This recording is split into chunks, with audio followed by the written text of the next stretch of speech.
sepeda motor Honda Beat warna orange. Selanjutnya memukul korban Rizky dan korban Vina menggunakan balok kayu. Kemudian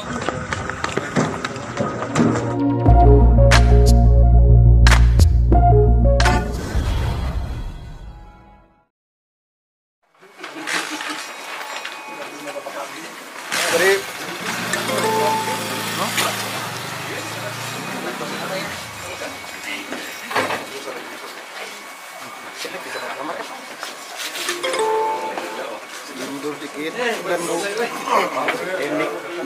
mic-nya yang bener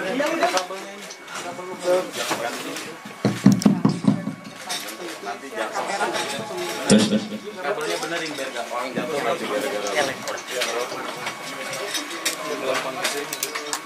buat audio ada backup ya, channel 1 2 ya. Nah, terus ketinggalan mana?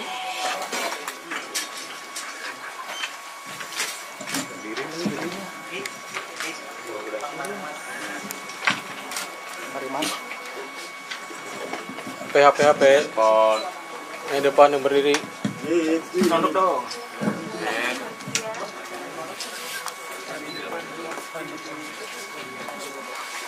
kurang apa kabin? Ke tengah lagi Pak. Kenapa? Kurang simetrik. guys. Ya. Ariel. Kenaon aja. Aman ya.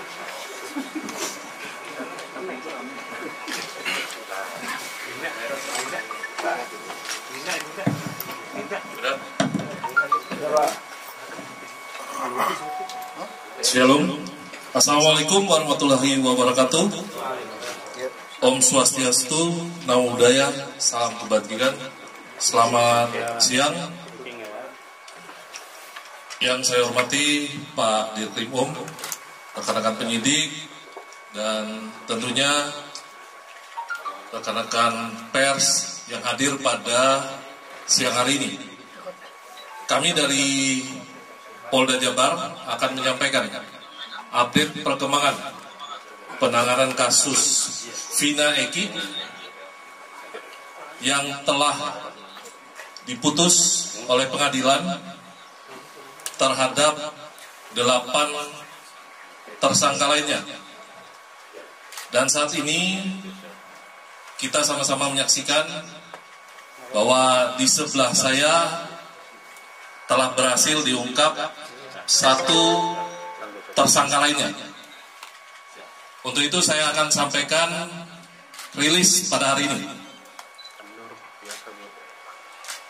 yaitu pengungkapan kasus dugaan tindak pidana turut serta melakukan pembunuhan berencana dan turut serta melakukan perbuatan kekerasan, memaksa anak melakukan persetubuhan dengannya, sebagaimana dimaksud dalam pasal 340 KUH Pidana, junto pasal 55 ayat 1 ke 1 KUH Pidana, dan pasal 81 ayat 1 Undang-Undang RI nomor 35 tahun 2014 tentang perubahan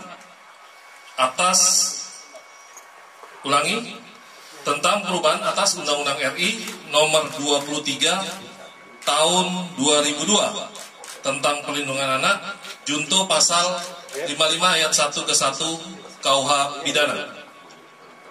Dasarnya yaitu yang pertama, putusan Hadi Saputra dan kawan-kawan nomor 4/B/2017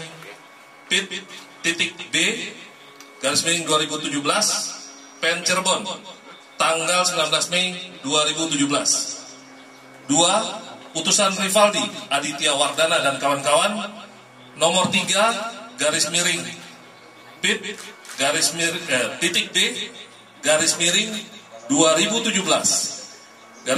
PN Cirebon tanggal 19 Mei 2017.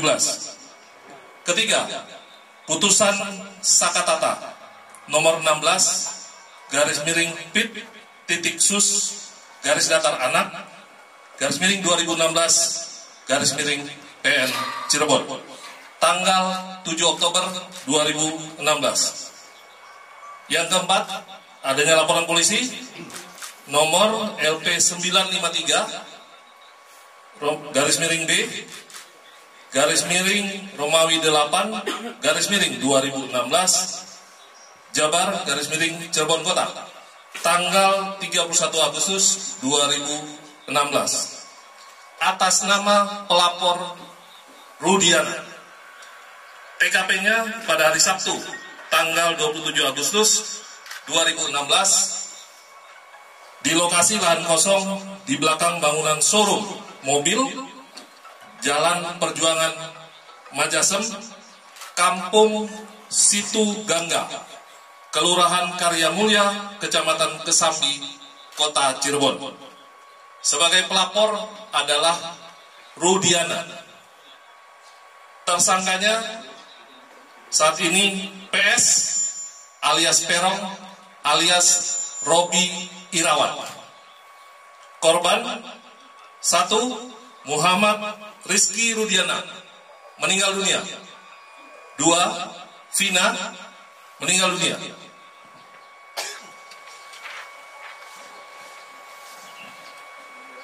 Peran tersangka PS alias Perong alias Robi Irawan berdasarkan putusan pengadilan nomor 4 P.D /2017 PN Cirebon tanggal 19 Mei 2017 atas nama terdakwa Hadi Saputra dan kawan-kawan, yaitu melempari korban Rizky dan Vina dengan menggunakan batu yang mengenai spakbor, lalu mengejarnya sampai di flyover.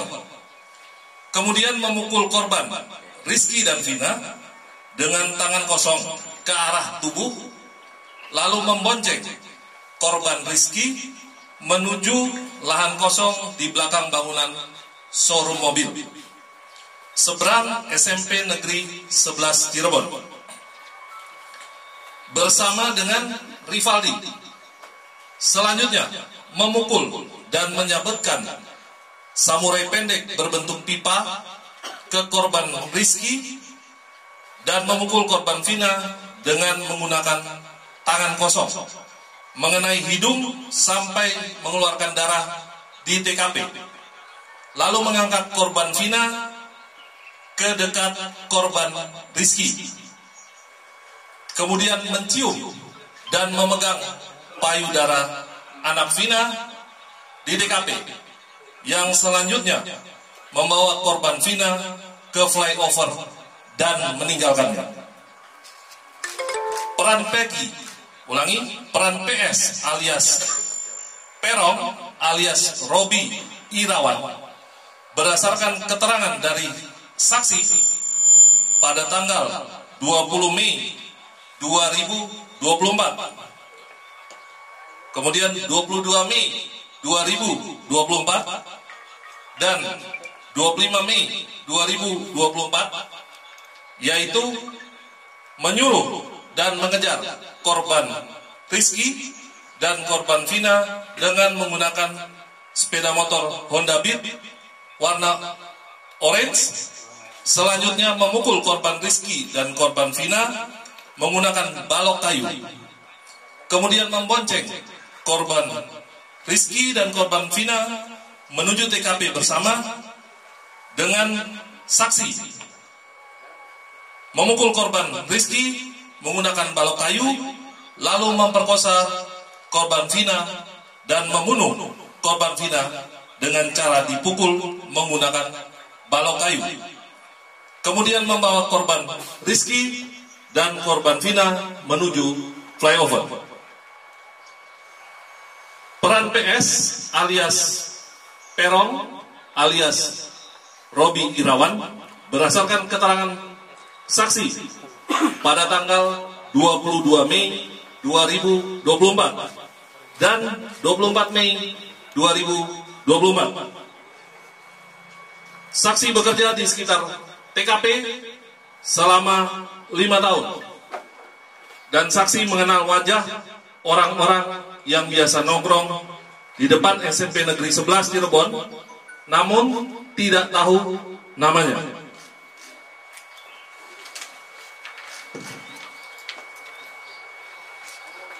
Pada saat kejadian, saksi mengenali 5 orang wajah yang menjadi pelaku, termasuk salah satunya PS alias Peron alias Robi Irawan. Saksi mengenali 5 motor yang menjadi barang bukti dan mengenali 1 motor smash warna pink yang dikendarai oleh tersangka PS. Ditunjukkan Facebook atas nama akun Peggy Setiawan yang di dalamnya terdapat gambar motor smash warna pink, dan saksi membenarkan pada malam kejadian tersebut motor smash warna pink berada di tempat kejadian. Saksi melihat PS alias Peron alias Robi Irawan melempari dan mengejar kedua korban yang sedang mengendarai sepeda motor Yamaha Seon warna hijau kuning. Peran PS alias Peron alias Robi Irawan berdasarkan keterangan dari saksi pada tanggal 22 Mei 2024. PS merupakan teman masa kecil saksi. PS mempunyai nama panggilan yaitu Peron. PS mempunyai motor smash warna pink. PS sering nongkrong di seberang SMP Negeri 11 Cirebon dan belakang MAN 2 Cirebon.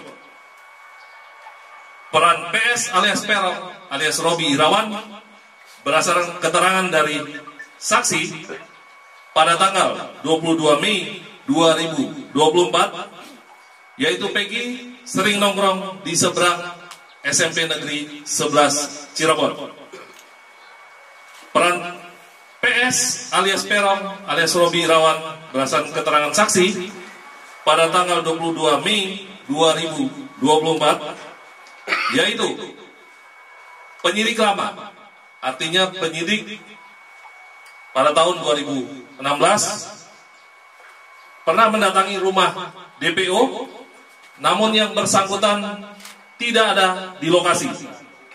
Kemudian mengamankan motor smash warna pink dan memfoto DPO yang berada di dinding, yang kemudian foto tersebut diperlihatkan kepada saksi dan membenarkan bahwa foto tersebut merupakan foto PS.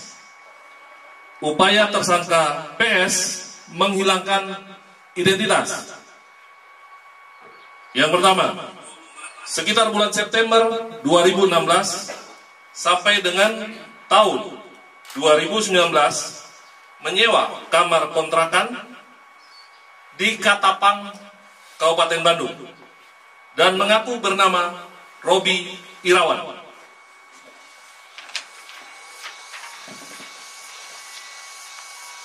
Dikenalkan oleh A. Saprudi kepada Tuti Jubaida adalah sebagai keponakannya yang bernama Robi. Asabruddin ini adalah ayah kandung dari PS. Memiliki 2 akun Facebook atas nama Peggy Setiawan dan Robi Irawan. Barang bukti.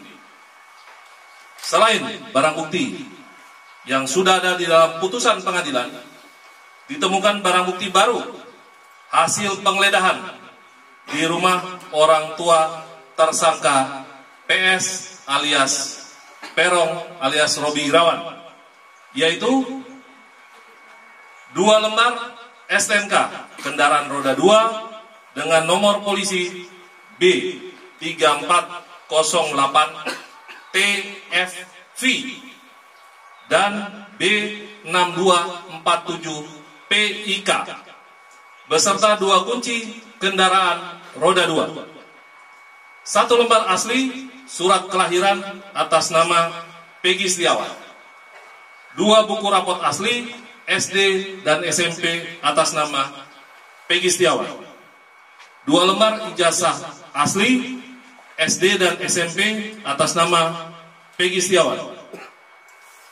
2 lembar fotokopi kartu keluarga nomor 32040405090062. 1 lembar fotokopi biodata pendudukan atas nama Kartini.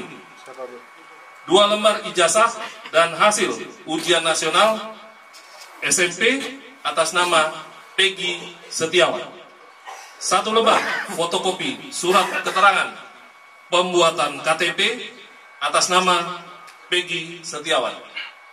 1 lembar surat pemberitahuan SMP atas nama Peggy Setiawan.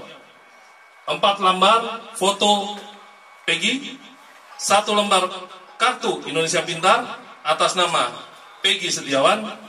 1 lembar fotokopi KTP atas nama Luciana. 1 lembar fotokopi kartu ujian atas nama Peggy Setiawan. 2 buah dus box handphone Infinix dan Samsung Galaxy A05. Barang bukti dari PS alias Peron alias Robi Irawan yaitu 1 unit handphone merek Samsung warna hitam milik PS alias Peron alias Robi Irawan.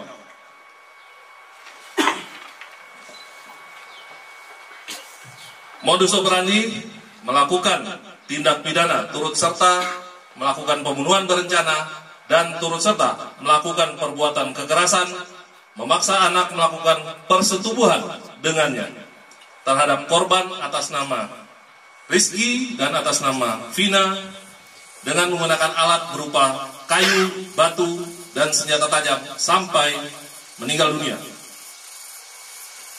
Undang-undang dan pasal yang dilanggar, pasal 340 KUH Pidana junto pasal 55 ayat 1 ke 1 KUH Pidana dan pasal 81 ayat 1 Undang-Undang RI nomor 35 tahun 2014 tentang perubahan atas Undang-Undang RI nomor 23 tahun 2002 tentang perlindungan anak junto pasal 55 ayat 1 ke 1 KUH Pidana dengan ancaman pidana mati, seumur hidup, dan paling lama 20 tahun. Kami dari Polda Jabar meyakinkan bahwa Polri akan terus melakukan penuntasan perkara ini secara profesional, bekerja secara prosedur, dan menggunakan metode ilmiah atau scientific crime investigation. Apabila masyarakat mendapat informasi terkait masih adanya tersangka lain dalam perkara pembunuhan Vina Eki atau Vina Rizky, dapat menginformasikan kepada penyidik di Treskrimum Polda Jabar dengan disertai bukti-bukti. Demikian mungkin yang dapat saya sampaikan. Selanjutnya saya persilakan kalau masih ada pertanyaan. Elsita Pak. Pak, Elsita Pak. Ya. Kenapa waktu itu TV One dulu ya. Setelah itu Elsita. Silakan mungkin dari Treskrimum bisa menjawab. Izin Pak Duhan dari TV One, sebetulnya dapat dijelaskan apa kendala dari pihak kepolisian untuk menemukan Peggy Setiawan, mengingat kasusnya 8 tahun yang lalu dan baru dapat ditemukan saat ini, dan lalu seperti apa untuk pengejaran kedua DPO lainnya Pak? Terima kasih. Ya, terima kasih pertanyaan dari TV One. Terkait mungkin pertanyaan pertama ini pertanyaan paling banyak kami terima. Kenapa kok lama? Yang pertama bahwa pasca kejadian PS ini kemudian meninggalkan kampung halamannya, dia pergi ke Katapang sebagaimana tadi dijelaskan oleh Pak Kabid Humas. Di sana dia tinggal satu kos bersama ayah kandung dan ibu tirinya. Namun PS tidak mengenalkan diri sebagai anak kandung daripada ayahnya. Di sana dia mengaku sebagai keponakan, demikian juga bapaknya mengenalkan kepada pemilik kos bahwa PS adalah keponakannya. Hal ini dikuatkan dengan keterangan pemilik kos yang sudah kita minta keterangan. Demikian juga nama sudah diganti, bukan lagi PS tetapi menggunakan nama Robi. Yang kedua, kenapa kita sulit untuk menemukan ini, bahwa tidak ada satupun pelaku lain yang berani menerangkan bahwa PS ini orangnya.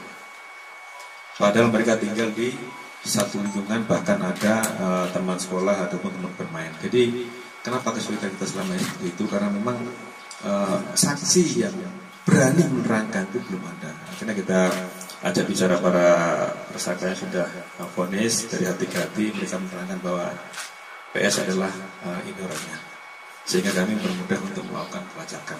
Itu kira-kira itu. Ya. Tidak apa lagi, Pak.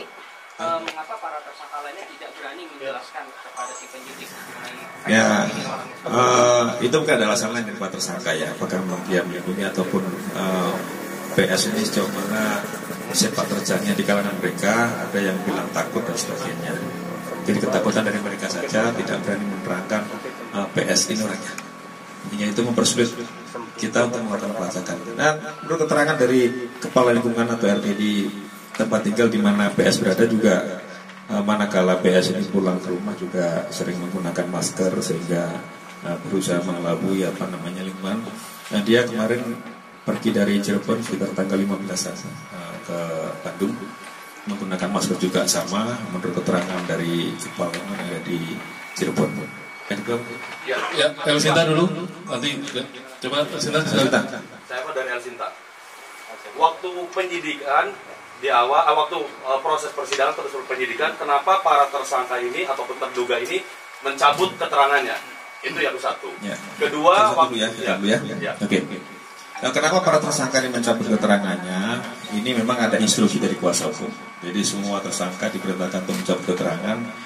Bahkan di persidangan terungkap bahwasannya kuasa hukum mendatangi salah satu saksi, ini terungkap di persidangan, untuk mengarang cerita terkait dengan alibi para tersangka pada saat itu. Jadi tersangka ini diminta untuk mengarang cerita bahwasannya mereka ini pada saat kejadian itu tidur di rumah Pak RT.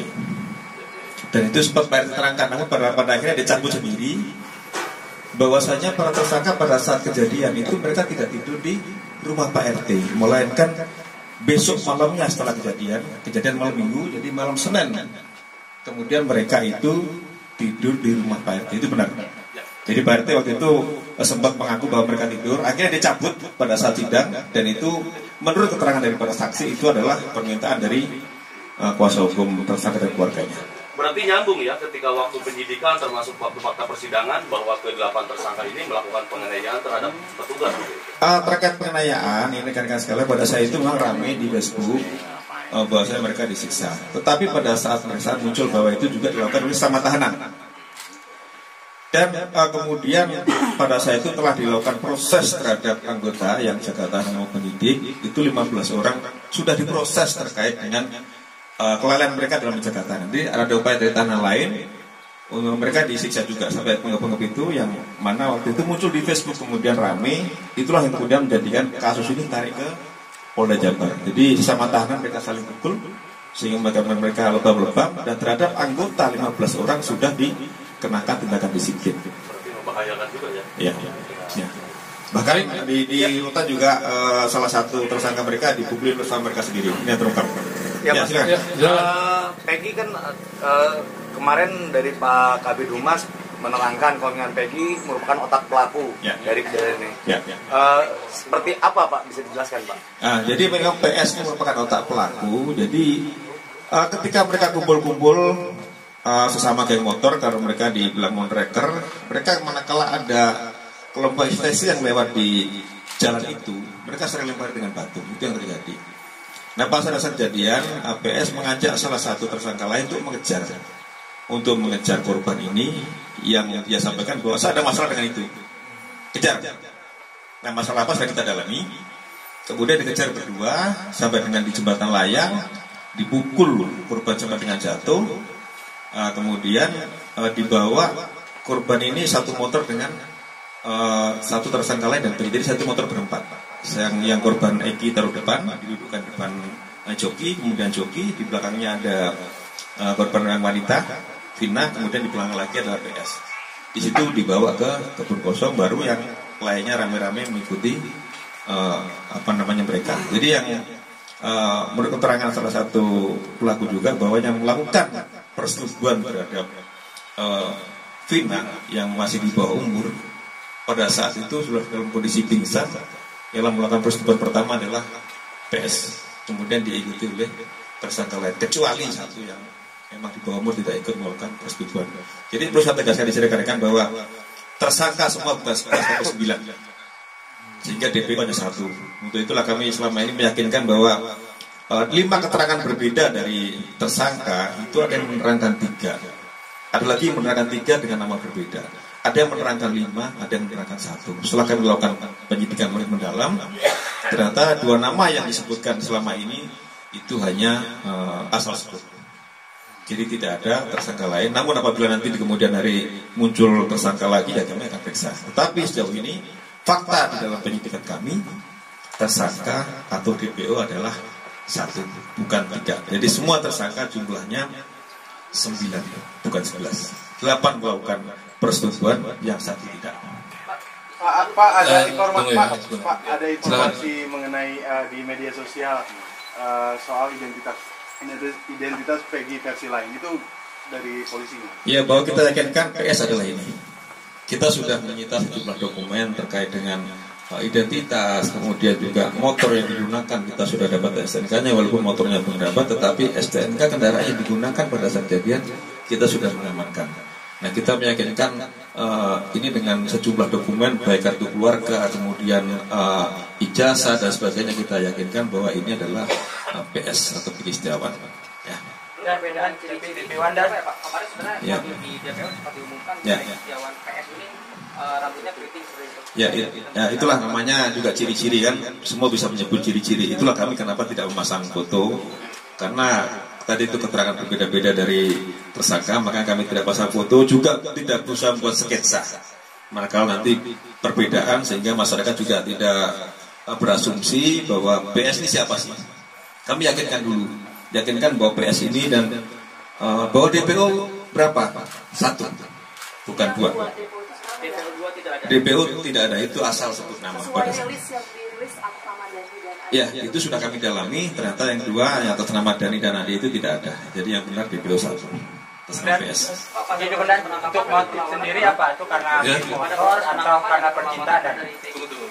Itu kita dalami dulu ya terkait yang motor percintaan. Nanti kita mau dalami saksi yang lain. Nah, sabar terkait hal itu. Tapi pada saat PS menyampaikan kepada salah satu tersangka yang sekarang sudah menjadi terpidana, yang lain ikut melempar. Tapi pada saat pengejaran hanya berdua. PS menyampaikan saya ada masalah dengan orang ini. Tolong supaya tertib, tolong kita bergantian ya, karena mungkin masih banyak ini. Barangkali ada yang sebelum bertanya menyebutkan dulu dari media mana, sehingga kita kasih kesempatan untuk bergantian. Karena setelah acara rilis ini tidak ada lagi nanti doorstop ya, tidak ada doorstop. Jadi kami minta rekan-rekan manfaatkan kesempatan ini untuk bertanya, tapi tolong disebutkan medianya sehingga kita akan beri kesempatan secara bergantian. Silakan dari langsung dulu. Muji Pak dari Ayah. Berarti yang terpidana yang kemarin itu sudah bermufakat untuk memberikan keterangan bohong tentang siapa pelaku utamanya Pak ya. Terus kemudian si ini kan disembunyikan identitasnya oleh orang tuanya. Apakah orang tuanya kemudian akan diseret karena menyembunyikan barang bukti begitu? Ya, terkait memang tersangka lain memang tidak mau menyebutkan Eki itu siapa teror. Nah, baru kemudian Eki yang dihadapan rekan-rekan sekalian ya. Terhadap orang tua pelaku atau PS sudah kita minta keterangan kemarin, baik itu bapak kandungnya, kemudian ibu tirinya, kemudian juga ibu kandungnya, kemudian juga pemilik kos di Ketapang, kemudian kepala lingkungan yang ada di Cirebon sudah kita minta keterangan semua. Terkait apakah nanti bisa kita pidanakan tidak, sementara masih kita lakukan analisa dulu terkait dengan keterangan yang diberikan oleh orang tuanya. Jadi silakan rekan-rekan juga, di situ ada pasal 221